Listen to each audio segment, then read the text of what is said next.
નમસ્કાર. હેડલાઇન ન્યૂઝમાં હું સમીર પંચોલી આપ સૌનું સ્વાગત કરું છું. જોઈએ અત્યારના સમાચારો. આજરોજ માંજલપુર શ્રેષ્ઠ વિદ્યાલયમાં ભણતા વિદ્યાર્થીને શિક્ષક દ્વારા માર મારવામાં આવ્યો હતો તેવા આક્ષેપ સાથે પરિવારજન મકરપુરા પોલીસ મથક ખાતે પહોંચ્યા હતા.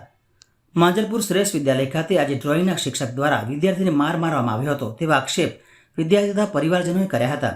જ્યારે વિદ્યાર્થીએ શિક્ષકને જણાવ્યું હતું કે ડ્રોઈંગને લઈને સમજ ના પડતા વિદ્યાર્થીએ શિક્ષકને પૂછતા શિક્ષકે તેને ઠપકો આપીને માર્યો હતો, જેને લઈને આજે સમગ્ર મામલો મકરપુરા પોલીસ મથક ખાતે પહોંચ્યો હતો. જ્યારે પ્રાપ્ત માહિતી મુજબ જાણવા મળ્યું હતું કે શિક્ષકે જણાવ્યું હતું કે અમે એવો કોઈ વિદ્યાર્થીને માર માર્યો નથી. વિદ્યાર્થીના વાલીએ શિક્ષકને સ્કૂલમાં પહોંચીને વિદ્યાર્થીના વાલીએ શિક્ષકને લાફા ઝીકી દીધા હતા. તૂતુ મામેના દ્રશ્યો સીસીટીવીમાં નજરે પડ્યા હતા. સમગ્ર મામલો મકરપુરા પોલીસ મથકે પહોંચ્યો હતો, જેને લઈને આજે શ્રેષ્ઠ વિદ્યાલયના ટ્રસ્ટી પંકજભાઈને પૂછવામાં આવ્યું હતું કે આગળ શું કાર્યવાહી કરવામાં આવશે. વિદ્યાલયના ટ્રસ્ટી પંકજ જાનીએ જણાવ્યું હતું કે જે પણ કાયદેસર થશે તે પ્રમાણે કરવામાં આવશે. જો શિક્ષકનો વાંક હશે તો શિક્ષક પર કાયદેસરના પગલાં લેવામાં આવશે તેમ જણાવ્યું હતું. मैं श्रेयस विद्यालय માંજલપુર સ્કૂલમાં ભણું છું. આજે અમારો ડ્રોઈંગનો પીરિયડ હતો. સર આવ્યા. સરને બધાએ કીધું કે મેજરમેન્ટ લઈને ડ્રોઈંગ કરવાની છે. મને ખબર નથી પડી તો સરે મને શીખવાડવાની જગ્યા પર માર્યું, જોરથી લાફો માર્યો અને 3 ફૂલપટ્ટી બી એટલે 3 વખત ફૂલપટ્ટી બી મારી મારા પીઠ પર. બધા એમના હાથમાં ફૂલપટ્ટી હતી. એના ડરથી બધા હ હ કહેતા હતા કે અમને આવડી ગયું સર, પણ કોઈને કશું ખબર નથી પડતી હતી. મેં 9મા ધોરણમાં. હું સમર્થની મમ્મી બોલું છું. મને સ્કૂલમાંથી ફોન આવ્યો અને સ્કૂલમાંથી મને ફોન આવ્યો ને હું કીધું કે તમારા છોકરાને મેં લાફો જડી દીધો છે, એટલે તમે મને સ્કૂલમાં મળવા આવ્યો. તો મેં શું થયું, તમે કેમ લાફો જડી દીધો છે, એ કશું કર્યું છે સર? તો કે એ કશું જ કર્યું નથી, ખાલી સામો થાય છે એટલે તમે ખાલી મળવા આવો. તો મેં કશો વાંધો નથી, તો હું આવું છું. એવું હું ગઈ અને મેં સાંભળેલું જ કે લાફો માર્યો છે, એટલે મારે તો નહોતી ઠેકાણો કે મારા છોકરા એવું કશું કર્યું જ નથી તો લાફો શાનો. એટલે પછી મેં મારા મિસ્ટર સ્કૂલમાં ગયા અને ત્યાં પહેલાં છોકરાઓનું આવેદન લીધું. રિસેસ ચાલતી હતી, બધા બીજા છોકરાઓ વાતો કરતા હતા કે સમરને આજે ખોટી પડી છે, સમરને આજે ખોટી પડી છે. તો મેં સાંભળીને મેં છોકરાને પૂછ્યું કે શું થયું છે બેટા, કેમ પડી સમરને?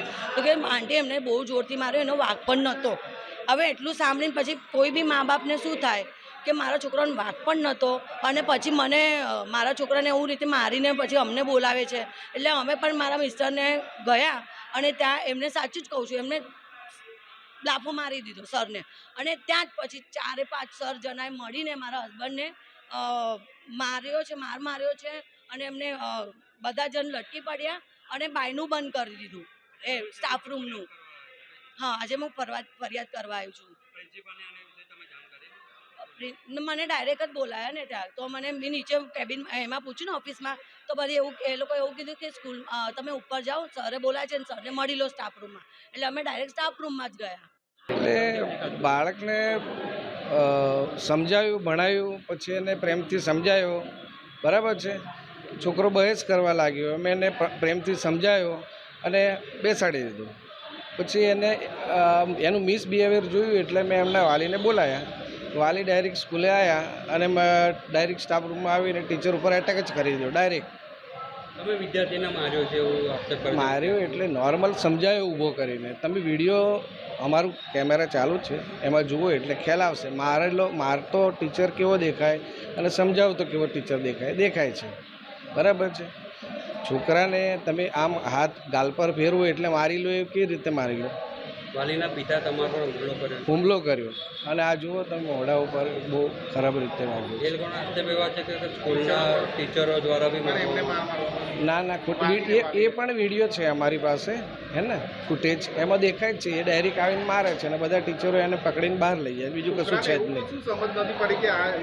છોકરોમાં સમજ એટલે એમને સમજવું જ નહોતું, છોકરાને બહેસ કરવી હતી અને મેં પ્રેમથી સમજાવ્યો. તમે વિડીયો જોજો, મેં દરેક છોકરાને ઇન્ડિવિજ્યુઅલ સમજાવતો ગયો હતો, એ બહેસ કરવા લાગ્યો, બરાબર છે. એટલે એને મેં પ્રેમથી સમજાવ્યો અને એને ગાલ પર હાથ લગાડ્યો, માર્યું નથી કે આવું ના હોય. પ્રેમથી એને સમજાવ્યો, એ બહેસ કરવા લાગ્યો. મેં બહેસ ના કરાય, મેં તારા મમ્મીને બોલાવું છું. એ લોકો બોલાય અને એ ડાયરેક્ટ એના મમ્મી પપ્પા કોઈ શું પ્રોબ્લેમ છે પૂછ્યું નહીં, ડાયરેક્ટ આવ્યા, એન્ટ્રી કરીને ડાયરેક્ટ એટેક કરી દીધો. બીજું કોઈ છે જ નહીં. આવી રીતે ટીચરોને ડાયરેક્ટ આવીને એને પૂછવું જોઈએ ને શું કામ, શું પ્રોબ્લેમ થયો. એક શિક્ષકની જોડે ક્લાસરૂમમાંથી કોઈ વાલી આવ્યા અને સ્ટાફ રૂમમાં ગયા અને કોઈ ટીચરને એમને લાફો માર્યો છે. પછી મેં પૂછ્યું શાના માટે માર્યું, આ થવા પાછળનું કારણ શું? તો કે શિક્ષકે ક્લાસરૂમની અંદર બાળકને કંઈક માર્યું છે. તો મેં કીધું તમે એના વાલીને ઇન્ફોર્મ કર્યા. કંઈ પણ ઇસ્યુ થાય તો સૌથી પહેલાં તમે કોઈ પણ બાળક પર હાથ ના ઉઠાવી શકો. પહેલી વાત એવી છે કે તમારે એને વાલીને બોલાવવો પડે, બરાબર, વાલી જોડે વાત કરવી છે.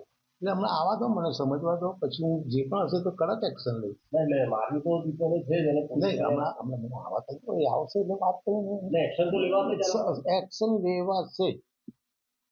કોઈ પણ બે વસ્તુ છે, વાલી અને વિદ્યાર્થી. કયા ધોરણના છે એ બધું હવે મને ખબર પડશે હમણાં.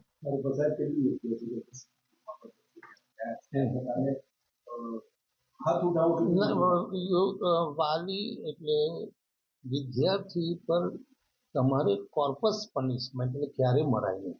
ફંડામેન્ટલ વાત એવી છે કે વિદ્યાર્થી કોઈ પણ ગમે તેનું પનિશમેન્ટ તમારે એને પનિશમેન્ટ કરવી હોય તો બધી બહુ જ રસ્તા છે. મારવાની કોઈ જરૂર નથી. તમે એને બોલાવો, સ્ટાફરૂમમાં બેસાડો, વાતચીત કરો, બરાબર. શક્ય હોય તમે વાલીને બોલાવી લો, વાલીને 2 વખત બોલાવો, સમજાવો, પણ પનિશમેન્ટમાં કોર્પસ પનિશમેન્ટ ના થાય. હજુ ખબર નથી મને, હજુ તો આવશે ત્યારે ખબર પડે. હે સ્કૂલ તરફથી પોલીસ ના, સ્કૂલ તરફથી પહેલાં મને જાણકારી તો મેળવા દો શું છે શું નહીં. ને તે પહેલાં તો મારે એના પ્રિન્સિપાલને કહેવું પડે. હું તો આખું સંચાલક તરીકે હું આવીને બેઠો છું એટલે હું તમારી જોડે વાત કરી શકું છું.